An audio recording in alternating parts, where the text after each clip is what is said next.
Former CDC Director Susan Monarez has her say. This is America Dissected. I'm your host, Dr. Abdul And I'm your co-host, Dr. Katelyn Jetelina. And recording this on Wednesday, September 17th at 1:30 p.m. Eastern Time after a doozy of a Senate hearing involving former CDC Director Susan Monarez. So let's begin with that Senate hearing that continues to be underway as we speak. Former CDC Director Susan Monarez is on Capitol Hill. You may recall that she was fired by Donald Trump after refusing to resign when she was pressured to do so by RFK Jr. Lawmakers invited her to come to the Senate to answer their questions and explain what led to her firing. There's a couple top lines that I think are really important to understand here. The question ultimately was, did RFK Jr. pressure her to resign under pretenses that were fair or unfair? Recall that a few weeks ago, in his testimony, RFK Jr. said that he had pressured her to resign in large part because she had not committed to being truthful. What came out in these hearings is that RFK Jr. had demanded that she commit in advance to approving every recommendation made by his new ACIP panel, quote, regardless of the scientific evidence. And as she told it, if she didn't agree to this, Kennedy told her that she had to resign. She also said that Kennedy sent her a directive, which she said needed approval from Donald Trump's political appointees before she could make policy and personnel decisions. And we want to share with you an additional bombshell from the hearing. Here is Senator Bill Cassidy, a Republican, whom, as you might remember, voted to confirm RFK Jr., questioning Monarez. Did he ever communicate he was going to change the childhood vaccination schedule? Not until that very day. In that morning meeting, he said that the childhood vaccine schedule would be changing starting in September, and I needed to be on board with it. We got into an exchange where I had suggested that I would be open to changing childhood vaccine schedules if the evidence or science were supportive. And he responded that there was no science or evidence associated with the childhood vaccine schedule. And he elaborated that CDC had never collected the science or the data to make it available related to the safety and efficacy. To be clear, he said there was not science or data, but that you still expected you to change the schedule. Correct. So that's a bit of a doozy, and you get a sense of just how much turmoil the CDC has been under. You couple that with the fact that literally a gunman came and shot the place up just a few weeks back. Katelyn, you've been watching these hearings. What else came out of the hearing, and what's your overall reaction to this all? Yeah, I mean, just to react to that recording, which I think is a good sense of how this entire hearing kind of went, was the story is that this was clearly ideological for RFK to fire Monarez. I think that Monarez and Howery did a really good job throughout this to stay very grounded. They framed themselves as open and grounded in the evidence and data, which I think was very smart and very strategic in the truth of how scientists really approach policy. They were very also good at refusing to be baited by political attacks. I think they came very well prepared and landed really strong lines. One that Howery said was, quote, "We can't change guidance off of a tweet." Now, moving to the senators, Senator Cassidy, there's a lot of eyes on Senator Cassidy on this, not only because he's a Republican, but he's also the chair of the HELP committee, but also a physician who specifically focuses on liver diseases. And Cassidy built a very clear case throughout this against RFK Jr., asking very sharp questions that highlighted a lot of contradictions. The other senators, particularly the Republicans, Rand Paul, very aggressive questioning verged on mansplaining, condescending. His claims about vaccine safety and efficacy were just not true at all. And, I think coming out of the weeds here, that we are clearly at an inflection point around vaccine policy in the United States, leading up to this ACIP meeting that's happening tomorrow and Friday. And I don't think that this is just about vaccines. I think it is exposing much deeper divides between evidence and ideology, between science and between political theater. And I don't think it's fear-mongering to say that those that are going to get hurt, those that are going to die from these decisions are going to be kids. And to me, we always have to ground ourselves in, what does this mean to the patient? And I'm very concerned after this hearing of what to trust, if anything, coming out of the CDC and HHS moving forward. What were your Yeah. thoughts, Abdul? That was a lot. So, I mean, those are, I think, very much along the line of mine. I think there are a couple of top lines that I want to take away. Number one, we think of the federal government as being a collection of people and experts who do the bidding broadly of the public through the checks and balances of the executive and legislative and judicial branches. And clearly this president and his HHS secretary think that it is a command and control system. And that is a real challenge. It's a real challenge when you stack it with all of the choices they've made about what to upend, whether it's, USAID overall, the Department of Education, and the sanctity of the CDC. And it's a real challenge when you think, what happens when your ideological precepts are not consistent with reality, right? Because that's what science is. Science is a way to ask and answer questions of reality. You may disagree with a particular scientific interpretation, but the scientific process itself has given us a lot, including vaccines that are safe and effective that protect us from everything from measles to polio to COVID-19 and the flu. And so you're seeing the hard edge of an interpretation of executive power come up against basic scientific norms and mores. And that showdown is what's coming out here, right? You have to accept and you have to certify what we tell you to certify because we told you to do it, versus whether or not the science is consistent. Now, the question we have to ask ourselves is, as American taxpayers under a constitutional republic, what do we want our government to look like? And then the second top line I think is just really important to understand here is that these people are not being truthful, right? Whether it's RFK Jr. himself or it's his defenders, people like Rand Paul, they react in the most shameless way possible. So coming out of these hearings, Katelyn, what would you like to see out of senators, particularly a senator like Senator Bill Cassidy, who's both a physician and also chair of Health, Education, Labor, and Pensions? I'll be watching very closely. I'm very curious. I mean, Senator Cassidy has already asked for the delay or the cancellation of this ACIP meeting this week. Unfortunately, senators like Cassidy, even if he's the chair of the Help Committee, just don't have the authority to delay or cancel an ACIP meeting. And so the next best thing that can come out of this is very loud headlines, honestly. I think that's really important to start to see if there's a wedge being driven between RFK and Trump. And to what degree does the Trump administration see that they're at risk losing the middle on vaccines, and to what degree of acknowledgement that there's political liability? Poll after poll after poll show that 80-90% of Americans want their vaccines. They want access to their vaccines. And I know we're going to get into a preview of the ACIP meeting the next 2 days, but if things go through, there is a very real possibility that some vaccines will not be available to Americans going forward. And that is I would think that's a huge political liability if it's not connected to the polls. I mean, I guess, so we'll see. But I think that, I think, if I had a crystal ball, ACIP is going to go forward, and we're going to have to go backwards before going forward again. So on that note, that's a great segue into the next topic here, because of course we have an ACIP meeting. As listeners know, ACIP stands for Advisory Committee on Immunization Practices. It's going to meet Thursday and Friday. And this is the CDC panel that RFK Jr. summarily upended when he fired every single member on it and then renamed folks that were more ideologically consistent with his mis- and disinformed beliefs.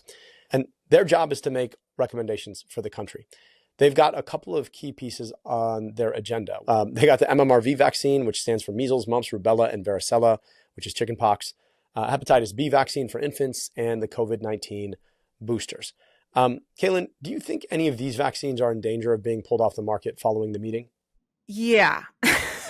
I do. Let's start with, because there's also been a lot of rumors around giving us a preview of what's going to be at this ACIP meeting. The MMVR vaccine, this is, like you said, the combination vaccine with chickenpox and MMR. The market share of the first dose of MMVR is actually pretty small. I think it's about 12 to 30% of kids get this combination vaccine. The second dose you get is usually around 4 to 5 year old. I think what's going to happen, if I have a magic ball, is that this ACIP meeting is going to not recommend MMRV for their first dose. And that's because there's this small safety signal of febrile seizures. Will that be a massive deal? You know, it's a small market share. You can get 2 vaccines separately at that age. I think it's not ideal, but it's fine. There may be delays because operationally physicians have to get, reorder new vaccines, et cetera. I would give that a yellow concern out of a red and a green. Hepatitis B is something that I'm very concerned about. This is a vaccine that all infants are recommended currently to get within 24 hours of being born. And it's really effective, 95% efficacy, no really safety signals for it. But what has been rumored in the media, NPR reported on this yesterday, is that RFK wants to change it from birth to 4 years old. The reason that is a concern is because all of the risk to kids getting a hepatitis B infection is within the first 2 to 3 years of there's no scientific evidence for the 4 years. I don't even know where the 4 years came from. So if that happens, infants won't get the hepatitis B vaccine. And we are going to see a lot of cases. I think before the vaccine, there was about 20,000 cases of hepatitis B among infants. And among those, about 20% died because of liver failure later in life.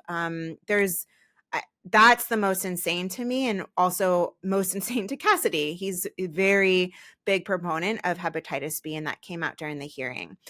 COVID, okay, the third is COVID vaccine. I definitely predict that they will be restricting even more who is recommended for the COVID-19 vaccine. I think they're going to really weigh heavily on those over 75.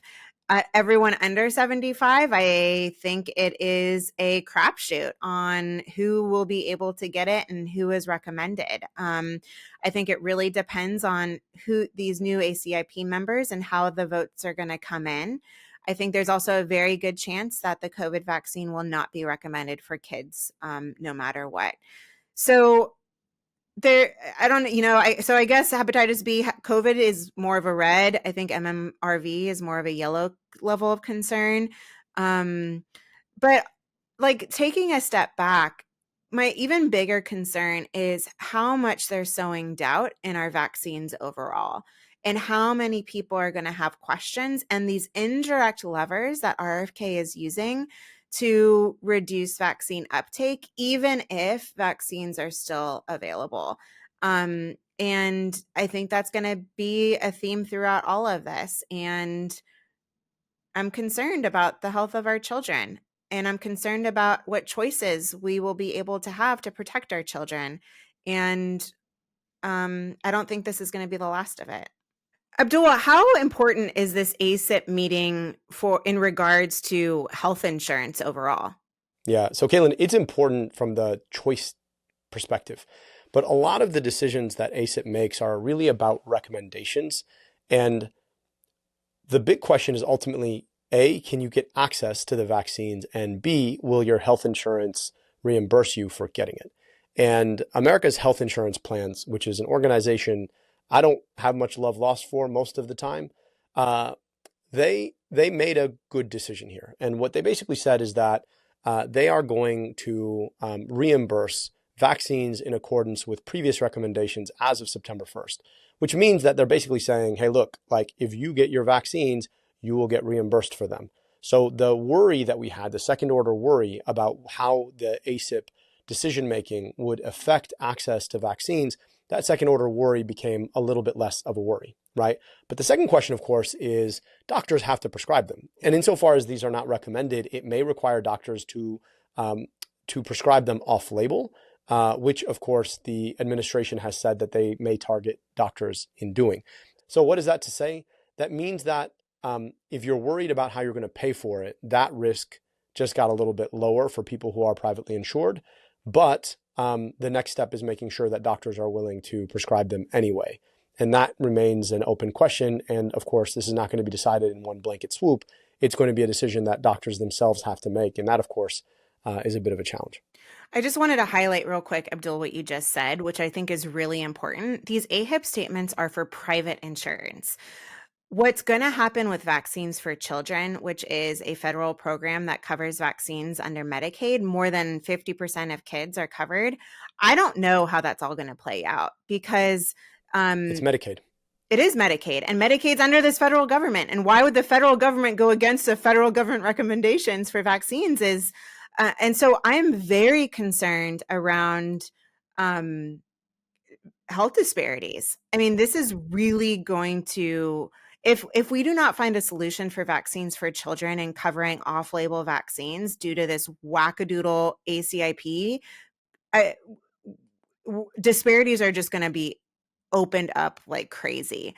And Katelyn, I think the other really important point here is Medicaid is a joint program between the federal government and the states. And so I think you're going to start to see a lot of rupturing open up around what gets covered under Vaccines for Children and about how states react to it. And then this is the third story here, which is that we're starting to see this sort of balkanization of public health, right? Blue states have started to introduce their own vaccine policies, working in alliances with each other. So California, Oregon, Washington, and Hawaii created the West Coast Health Alliance, where in effect, they're going to build a West Coast CDC and ACIP that is going to offer recommendations on its own terms. New England states are considering the same thing, and they look like they're using recommendations from a project you were involved in, Katelyn, which is the Vaccine Integrity Project. On the other side, red states like Florida have taken steps to loosen their vaccine mandates. Florida in particular is working to roll back all vaccine mandates in the state, even for polio. So all of that portends this sort of changing geographic landscape, where rather than having a policy that is led by our federal governments, you have more balkanized policy, very similar to what we've seen in the reproductive rights space. Yeah, I was just I've been making that parallel a lot around abortion access. And it goes back to the disparities, right? We're going to get this blue-red state divide, and those who are hurt the most are going to be those in red states. And I want to say that it's really important that it's not only the actions like Florida is doing, it's also the inaction. So right now, I think about 17 states have provided actions to increase availability of vaccines and decoupling from ACIP. States that haven't are Louisiana, Georgia, Florida, West Virginia, Utah, and Nevada. Just with inaction is actually also making an impact too, not just these drastic measures that like Florida is going towards as well. Yeah, I worry, right? Because if we haven't learned anything from COVID-19, it's that viruses don't respect state borders. Yeah. So, if you're traveling to visit Meemaw and Peepaw in Florida, or soon to be Texas, which I imagine is probably looking at this too, or in Louisiana, that's still risk, right? New babies born, you take them on an airplane. There's a whole admixture of folks who come from all different places. That's all unnecessary risk.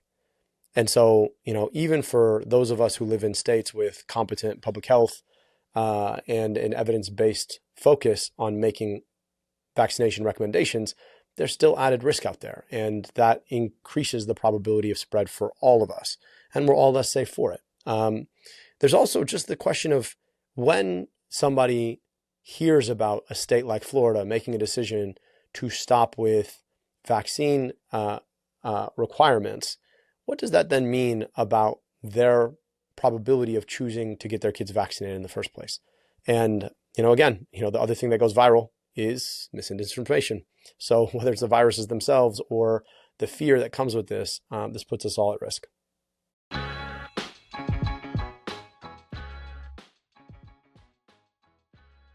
America Dissected is brought to you by Incogni. We live in a world where personal information is more accessible than ever. Sometimes a little too accessible. Data brokers collect and sell your private details, your name, home address, phone number, even your browsing habits without you ever knowing. That's why I've partnered with Incogni. It's helped me take control of my online privacy by removing my data from shady people's search sites, broker databases, etc. It hunts down these unethical sites and gets your info removed from the places that expose your private information. Incogni automatically and continually monitors your data privacy without you ever having to lift a finger.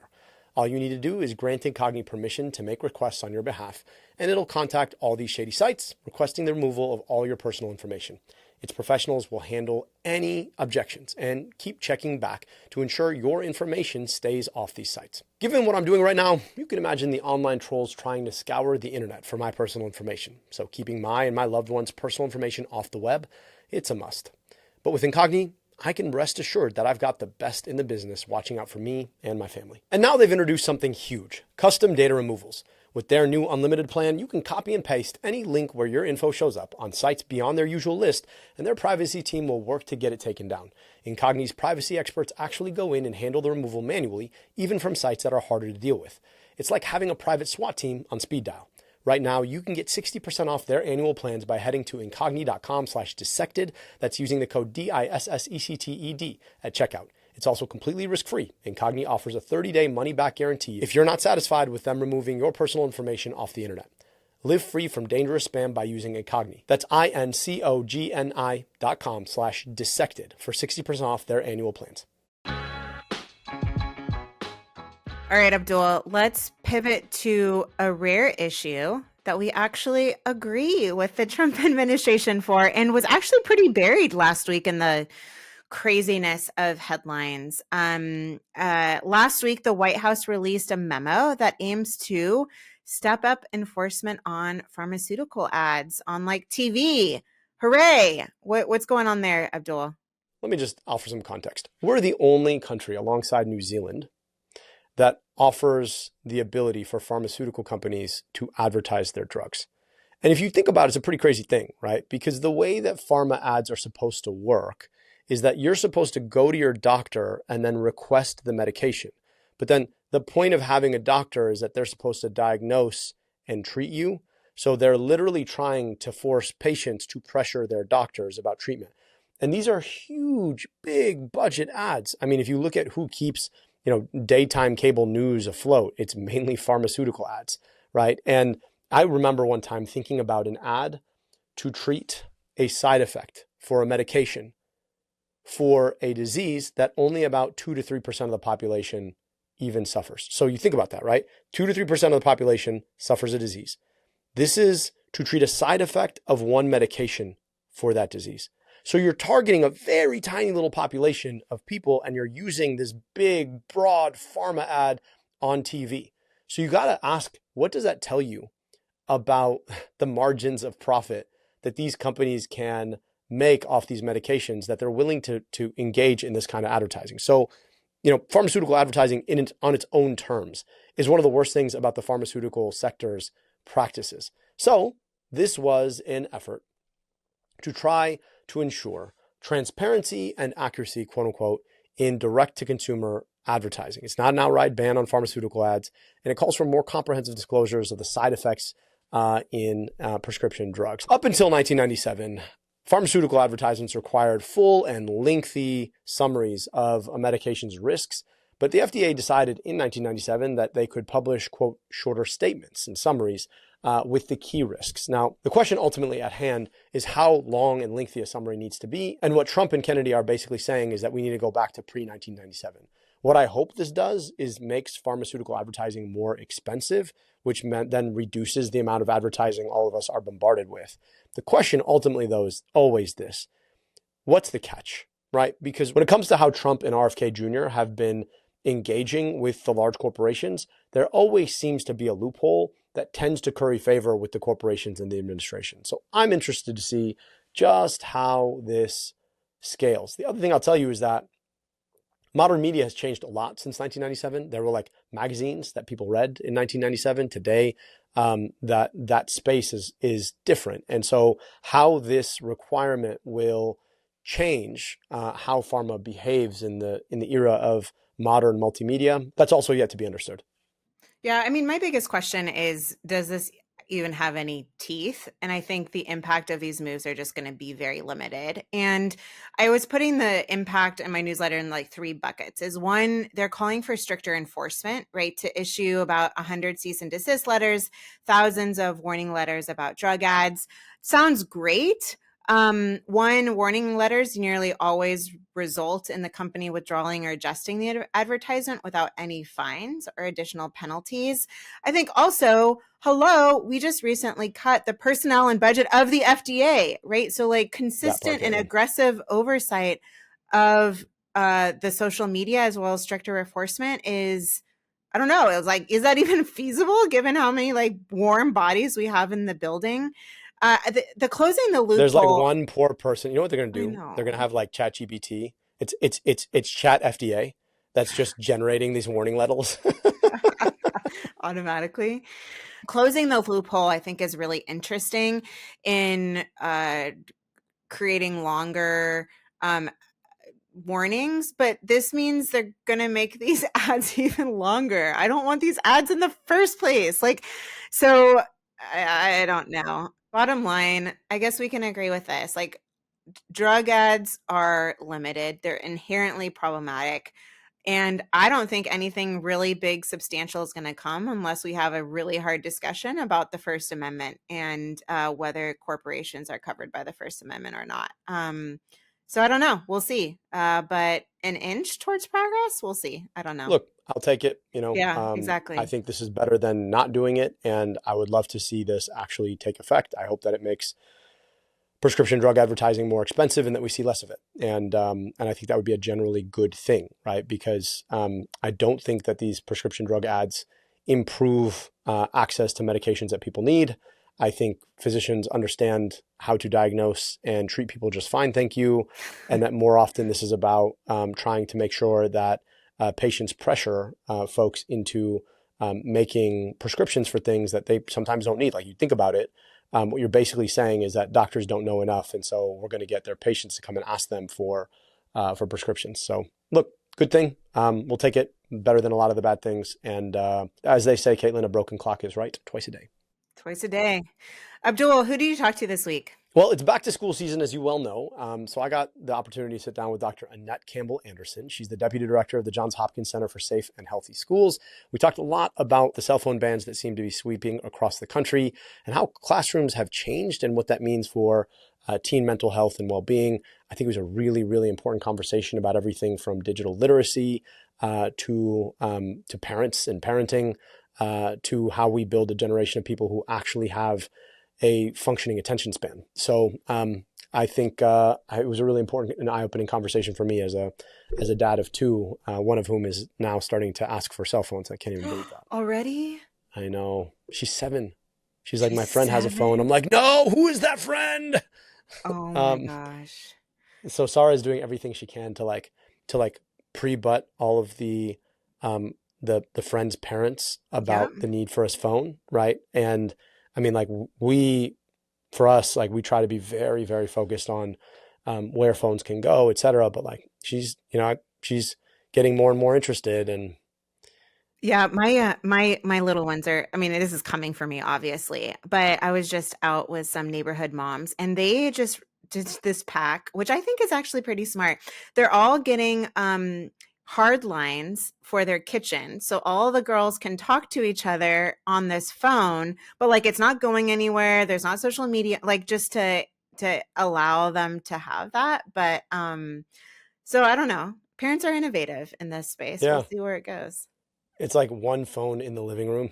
Yeah. Like the old times, and everyone hears your conversation, like.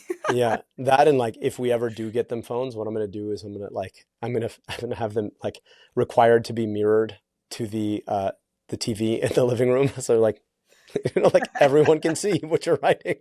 The big tip that I've heard is just no screens alone.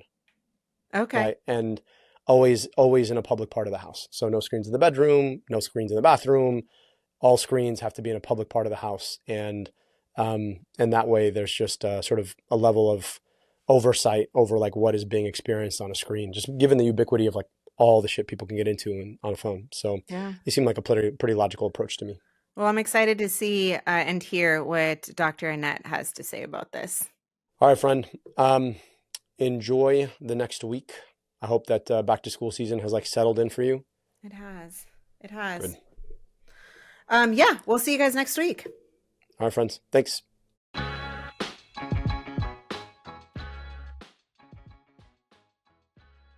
America Dissected is brought to you by Life Kit. From fitness routines to mental resilience, navigating personal goals to tackling burnout, we all need a little help being human. That's what the Life Kit podcast from NPR is here to do. If you're looking to move with more intention or just need thoughtful guidance on living better, Life Kit delivers strategies to help you make meaningful, sustainable change.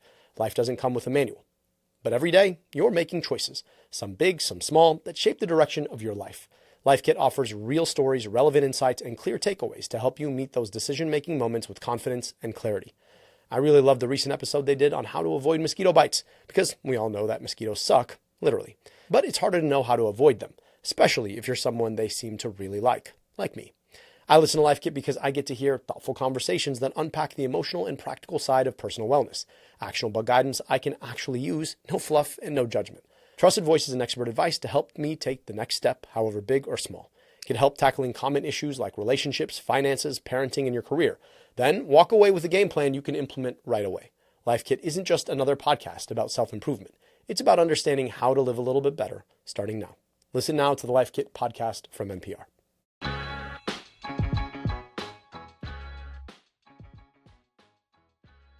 Can you introduce yourself for the tape? Yes. Good afternoon. My name is Annette Campbell-Anderson. I am the Deputy Director of the Johns Hopkins Center for Safe and Healthy Schools. And I believe that school cell phone bans are a great first effort to try to wrangle in all of the device mania that has made schools highly distractible. But I also think that we now need to move into a second phase of this where we're really thinking about civility education when it comes to digital devices and technology as well. So more digital character education, I think, is the next phase of how we should be approaching our work here. All right. Well, that's a great way to get us started. Can you tell us a little bit about when did you first start to think about the impact of mobile devices in schools? Actually, March 13th, 2020. And I remember that date specifically because it was the date that our schools closed, supposedly for 2 weeks. And we were being told that the pandemic at that time was going to close our local schools for 2 weeks. And so we were advised to go to our schools and pick up paper packets for the 2-week period, the duration of the 2-week period, so that we would be able to make sure that our children could keep up with their schoolwork. And at that time, I thought, my gosh, when we went to the school to pick up those packets, they were humongous, like, book size, workbook size documents. And I thought, there's no way that my kiddos are going to be able to do all of this work. And we have all this technology. Why haven't we thought about, using it to actually do schoolwork? And so I think what you saw then was this gradual progression across the United States as districts closed everywhere, where people were trying to figure out, like, how do we do this? How do we have school online, virtually? And so, when we were thinking about those things, we were also thinking about, well, how much access to technology is good? Should we have some kind of hybrid version? There were all kinds of conversations about this. So I would say that one of the things that we realized was that there were some households where kids were using cell phones all day, not just for personal use, but they were using those devices as well for their schoolwork. And in some homes, there was one phone that was being used amongst siblings. And so the question became like, well, how long are kids going to have access to these devices? And is it healthy for them to do that? So fast forward to the end of the pandemic, right? So we pushed these devices into kids' hands and said, this is what we should be doing. And then I think what we saw at the end of the pandemic is, as our students transitioned back to in-person learning, I think we realized that, oh my goodness, these kids are so addicted to these phones. What's really happening with this? So I think that's where we really started to say maybe we have gone too far in letting kids have so much access to these cell phones. But I really think it really started at the beginning of the pandemic. I want to ask because, this is a really complicated set of questions. I think almost everybody living in society right now has some sort of relationship to a mobile device. And I would argue that almost everybody's is imperfect. Nobody would say, yes, my relationship to my device is perfectly healthy and I love it. But kids are a little bit different. Can you talk to us a little bit about what we're seeing in terms of mobile habits for the average young person? When do people start to get them? How do they use them? How long do they use them? What are the things that they use on them? So I would say that we know that about 95% of all teenagers have cell phones, and about 40% of middle schoolers in grades 6 through 8 have access to cell phones. The numbers are much lower in elementary school. I think many elementary school parents have decided or are increasingly deciding that access to cell phones should wait until 8th grade or age 8 or even until they get to high school. So you're seeing some parental pushing in there around when they feel kids should have access to those phones. But I think when you start looking at how much time kids are spending on phones, that's where the concerns really crop up. So it started to really be a peer pressure issue, right? If someone in your class had a cell phone, then you felt like you needed to have a cell phone. And so many parents felt conflicted about this. We've had smartphones for many years, but the issue I think also happens to be that as adults, we are coming up in this cell phone age alongside our kids. And so we have not ourselves really had much exposure to what a good finite amount of time is to be on the phones all day so that we know how to manage that with our kids. And so that's, I think, part of the dilemma that we find ourselves in is that adults are spending too much time actually on their cell phones as well and on all of these mobile devices. And so there hasn't been really much attention to this because I think, the grownups in this case have been learning alongside the kids. And also, as I said, the pandemic was really a tipping point for when people really started spending so much more time with this technology, such that, the previous Surgeon General said that, we now have a loneliness epidemic because so many people are spending so much time on these devices. Dr. Anderson, can you give us a sense of before you ban phones in schools, what's the normal day-to-day like? I think for a lot of listeners, they probably haven't necessarily been in the era where cell phones were ubiquitous. I know, the iPhone came out when I was a senior in college, right? So what's that experience like when you're walking through the halls of a normal high school? What does it feel like when you haven't banned phones, when phones are perfectly normal and accessible? Well, what you hear from school administrators and classroom teachers is frustration about having access to the phones all day long because, for one, kids are spending on average about 5.5 hours a day on these cell phones, which is extraordinary. And the other piece of that is what we do know is that if kids spend more than 6 hours a day on cell phones, they tend to be more irritable, more distractible. They tend to have more disrupted sleep patterns and lower academic levels. So administrators have really been pointing to this as saying this is starting to disrupt the school day. If you talk about the average high school classroom hallway, what you used to see before we had over 30 states that had some version of a ban or restrictions that have been imposed this year, is that, kids were basically on their phones in class. So teachers were saying that, some teachers were getting so frustrated that they were threatening even to quit because they would say that I can't get the kids' attention. The kids are on the phones all day. I asked the kids to put the phones away and we don't have a rule where they have to do it. And so some will be compliant and others will not. You also have a situation where many parents are actually the people who want their kids to have the phones. So the parents are the ones who have said in many situations, we want to make sure for school safety reasons and other reasons that we have access to our kids all day. One of the other things that happened in the pandemic is that parents had a bird's eye view of what was happening in the classroom because they were having the classrooms in their homes. And so parents could see what was happening in the classroom all day long with classmates.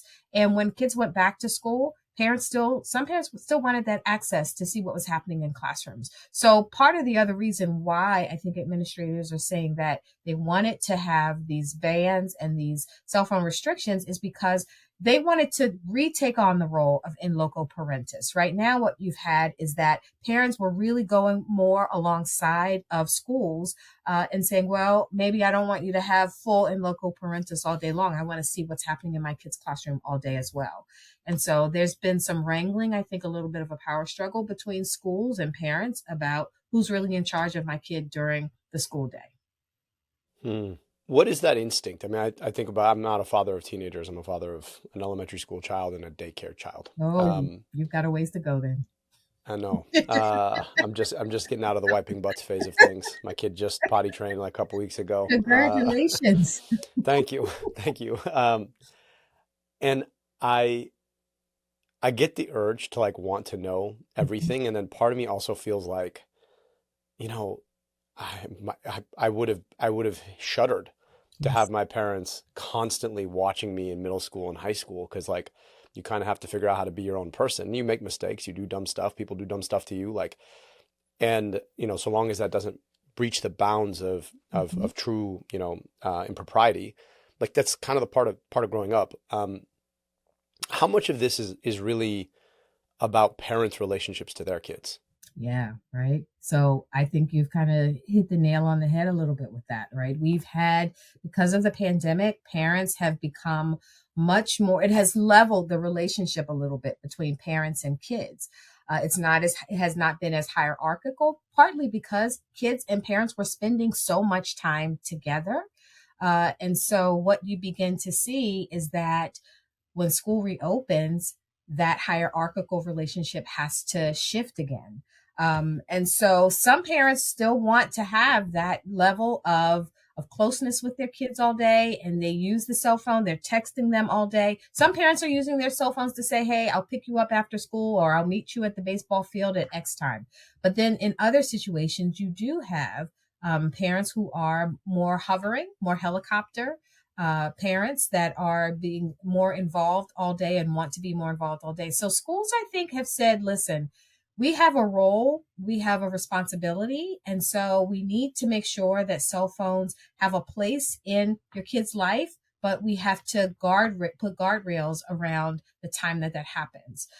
So I do think that some parents probably are very unhappy about having to push this back, but above and beyond just having that parental relationship be a reason for that, there have also been some very real school safety issues, right? So when we've had school shootings last September, I remember in Georgia, there was a school shooting and you could see parents right away saying, hey, I got in contact with my kid. And so parents said they would cite that moment as a reason why they were against having cell phone bans. So schools had a little bit of work to do in districts and legislatures in trying to make sure that parents understood that even in those school safety incidents, that there was a process to make sure that kids were safe and that they could get connected to their families, even in the event of an emergency.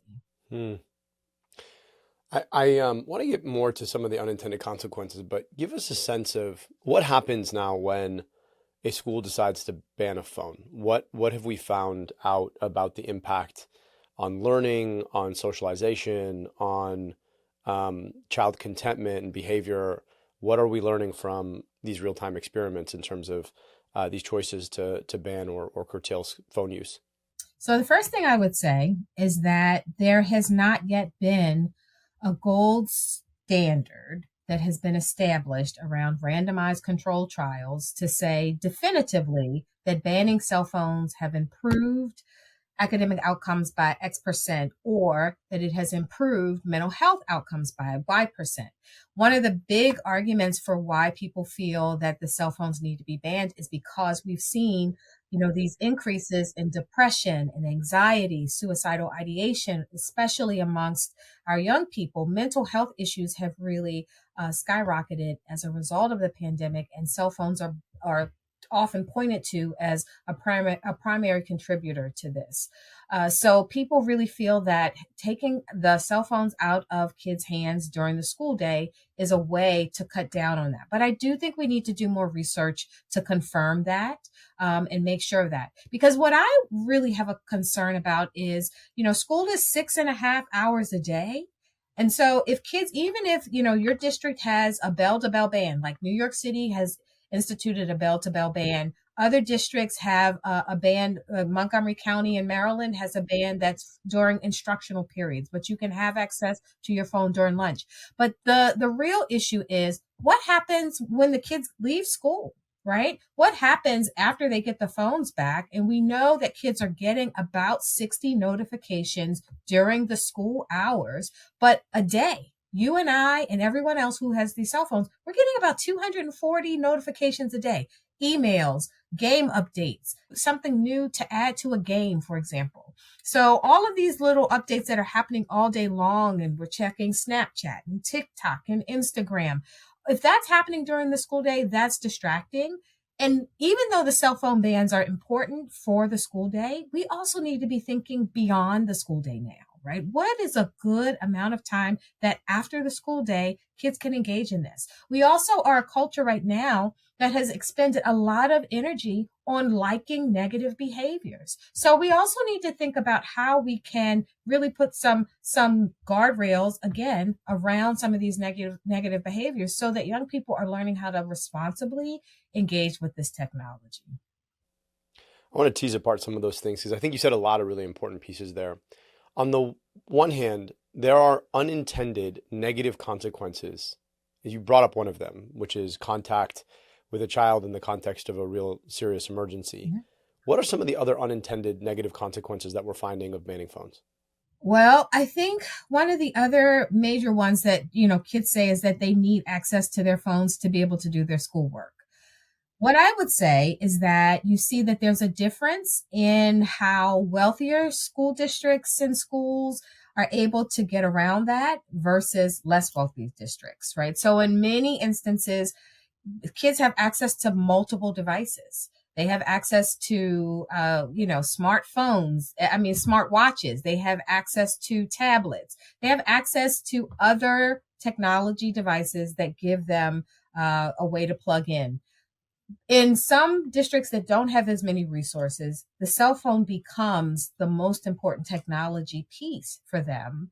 And so they don't have a workaround. And so that is one reason why I do think that there's a difference in what these cell phone bans mean in wealthier districts versus less wealthy districts. And it's something that we should also keep in mind. And how parents, for example, engage their kids basically and how they are using these devices, especially if they're in less wealthy districts where there aren't as many devices to go around, or a parent may rely on one person to have the cell phone for multiple siblings and be responsible for those siblings as well. So that's something else to keep in mind.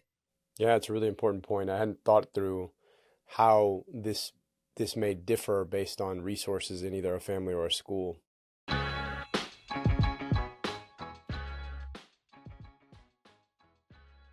America Dissected is brought to you by ExpressVPN. Going online without ExpressVPN is like leaving your laptop unattended at the coffee shop while you run to the bathroom. Most of the time, you're probably fine.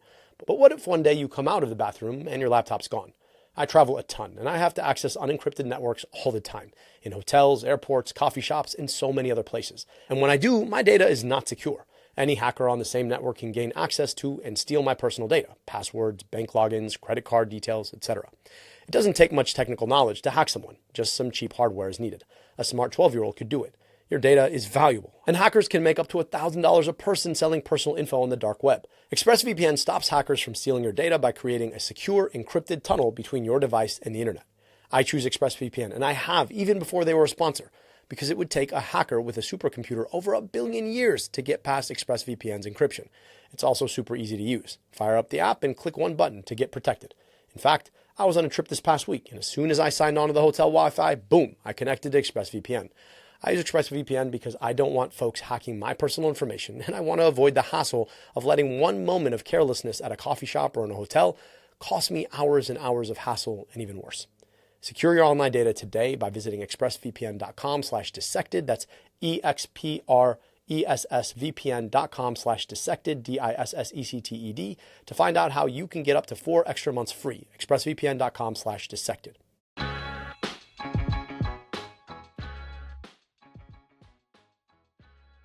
The other question is, and I struggle with this one because, like I said, we all kind of have problem behavior with our phones, and I don't have much going for me in life. But one of the things I used to have was a really, really long attention span, and I used to be able to focus on something for hours and hours and hours and really hold steady an attention span. And that I remember with like the advent of even Facebook on the computer got dashed, and then once that was in my pocket, it was over. Mm-hmm. And I think in some respects, high-minded opponents of a ban might say, well, how do you teach kids to have a relationship with this thing mm-hmm. that is productive in an era where you're just banning it, right? Because that's not really a solution over the long term. And if school is supposed to equip you with a set of skills, this might be a really important one, right? And how would you respond to that? Is there a way for us to be thinking about how you teach sort of productive mobile device hygiene in one's life? Well, one thing I would say is that, if you think about how we were raised to watch television in 30-minute and 1-hour segments, for example, and how difficult that has become in an era of YouTube where things are 3 minutes or 4 minutes, or YouTube shorts, TikTok, you can get a 30-second TikTok short.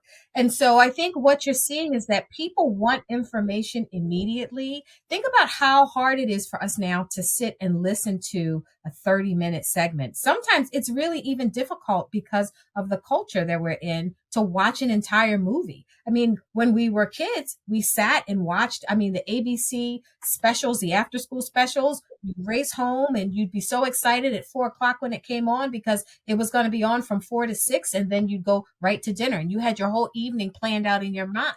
But now we don't think about planning our days around our media schedule and our appetite because we're constantly consuming it. And that is the problem with that. We haven't figured out how to say that's enough. We've had enough media for today, and that's the danger of it. The other piece of that is that it's often a one-way interaction. We don't have the opportunity to develop the social skills with our peers that we once did. And so whereas we said, we all need to have these devices so that we can talk to each other immediately and text each other immediately, it has also had an impact on our ability to be able to have these peer interactions. And teachers and school administrators are saying that by having the bans, they are anecdotally seeing kids re-engage in the lunchroom, at recess, after school. And so that's one of the things socially that we really do need to be very attuned to, is making sure that we're teaching our young people how to have these healthy relationships. The other thing that I would say is that we have grown up a culture that likes the negativity. And it's everywhere. It's ubiquitous, right? We've seen, fights. There are on social media people that have sites that just focus on fights, that you can see people fight. And we're so overwhelmed by all of these images of violence, of inappropriate behavior, of negative trolling, that I think that we have become a little immune to it. And that's why I feel like we really have to pull a little bit of this back and think about what is good digital behavior. What is good digital engagement? How do we pick out the content that's going to affirm and grow us, rather than thinking about, how we have all of these things that just come into our feeds and are negative, that require negative responses. And we're laughing at that. We're laughing with negative responses, or we're liking negative behaviors. We also need to think about that and think about how we as adults can help our young people to develop good adaptive responses to that. It's really important that we get this right. Yeah. So you said you're a proponent of school cell phone bans. I am too. I personally think that, it's nigh on impossible to create the kind of atmosphere that is permitting of the kind of long range thinking and concentration with these things there. I also think that it's nearly impossible to ask individuals not to engage in the thing when it's not a collective behavior, right? Because the pressure is then high on any one person to do it. So you kind of have to impose a collective ban. And I also just think that, for a very long time, we were able to do fine in schools without constant contact with our parents. And I actually think that probably constant contact with parents, barring the emergency situations, which, I think there's a really good answer to that, which is we should do something about guns in this country, but that's a separate story. Absolutely. But I think that, it's a good thing to have to develop some separation from your parents. Like that's what growing up is. And as somebody who's taught at the university level, the number of times that I have wondered how someone can be in college and be that reliant on one's parents, when it's just the expectation that your parents are going to do things for you when you're in college, that is a little bit astounding. And I can see how their umbilical cord never really gets cut, right? And so, I have my reasons. I'd like to hear yours, because you think about this all day, every day as a researcher and a thinker. Why are you for? And if there was a reason you were against, why would you be against? So I actually would say that I was initially against the cell phone bans because I felt, and I still feel, they don't go far enough, right? And I have said this before that, I'm a mom. So my orientation as a mom is that I'm very involved in this work, but I'm also thinking about my own kiddos. And we had a situation in my own family where one of my kiddos was catfished. And so here I am out here saying we need to have these guardrails, and this is happening and unfolding in my own home. So I would say that as parents, even though we can be deeply engaged, we can have all of the devices have, these ways to monitor kids, et cetera. And you can't go on this past this time, and you can only be on it for this amount of time. But even still, the technology is evolving faster than we as parents can keep up with it. And that's why I think it's really one-sided to say just ban the phones if we're also not thinking about how we also need to equip our young people to be prepared for a world where technology is just growing everywhere in just every aspect of their lives. So I think that, cell phone bans are great. It's a great first step. And I also think that there's inconsistency in how cell phone bans are being administered. So, for example, there's some districts that have different levels of restrictions for middle schoolers than high schoolers. You find differences in the legislation from state to state and from district to district. The other piece of this is, who is enforcing the cell phone bans? Is it the school principal? Is it the classroom teacher? Do they have yonder pouches? Do they have cell phone lockers? There's so many different responses to how people are administering these cell phone bans that I worry a little bit about the consistency. And then also, the accountability piece. So if a kid does have a cell phone and they refuse to give it up, what are the consequences? There's a lot of different variation in the responses to how people are measuring compliance with this as well, and who's responsible.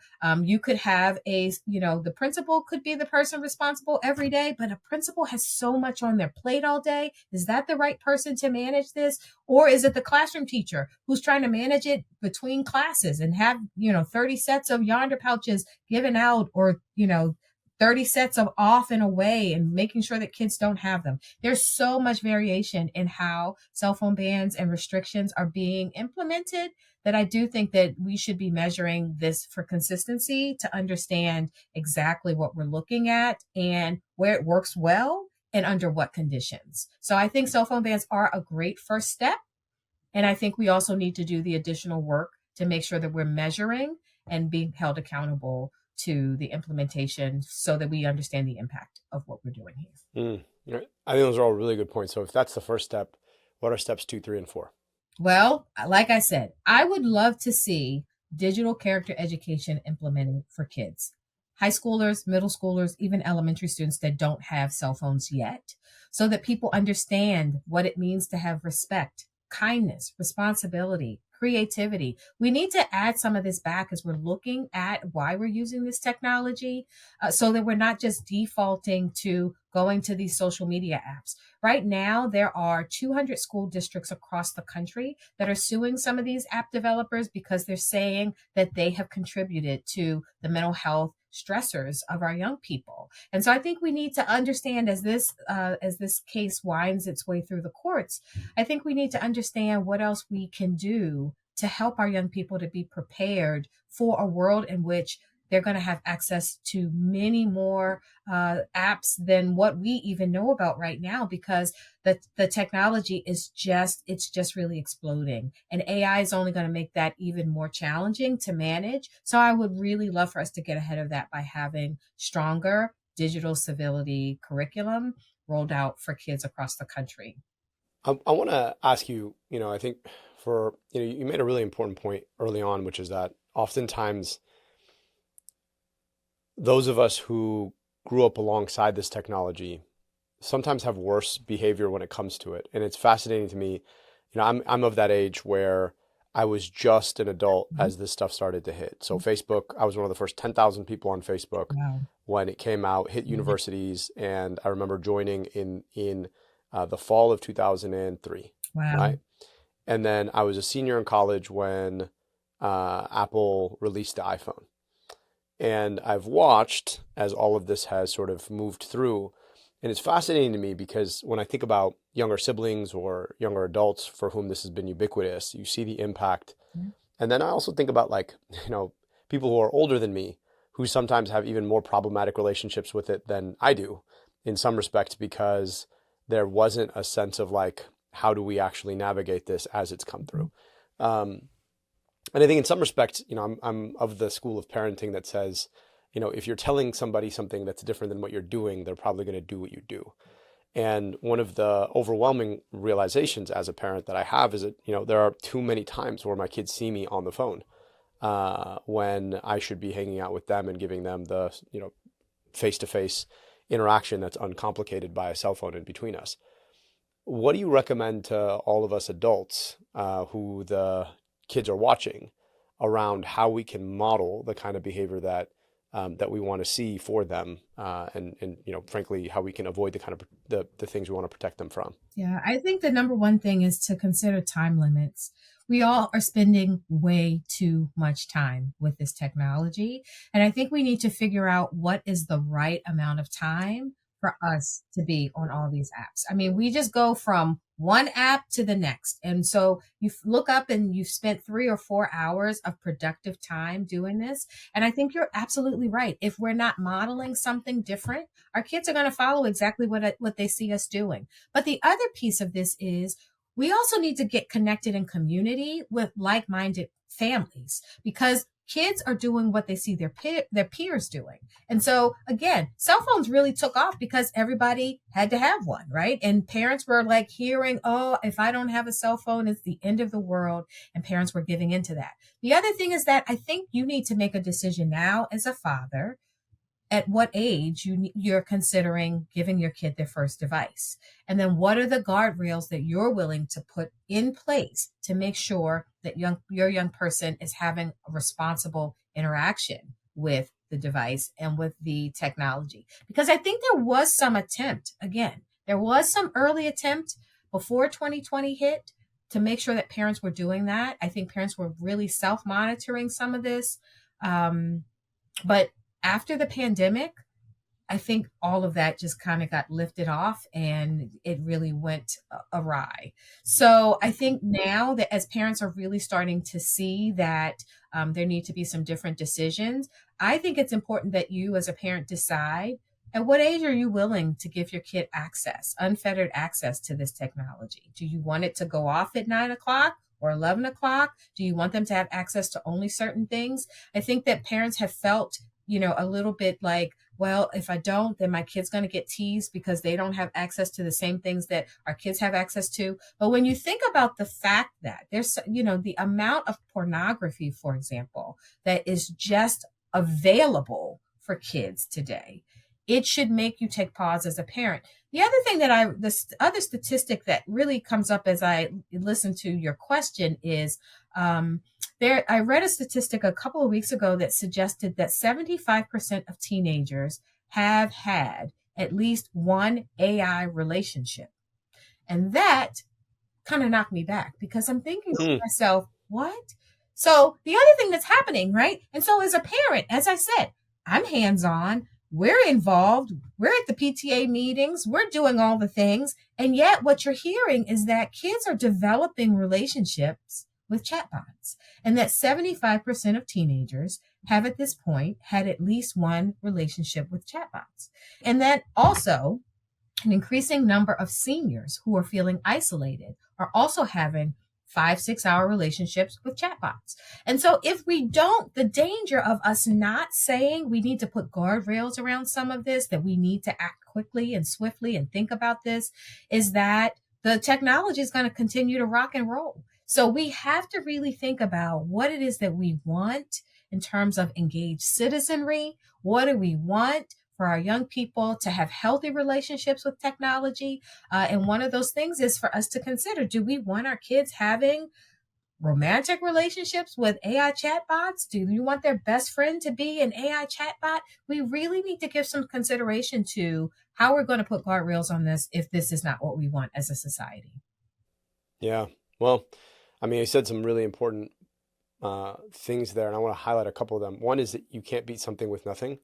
So one of the challenges is that we've created a society where loneliness is the default. Yes. Like, your isolation from other human beings. Yes. And so part of it is that you have to create space where people can be together.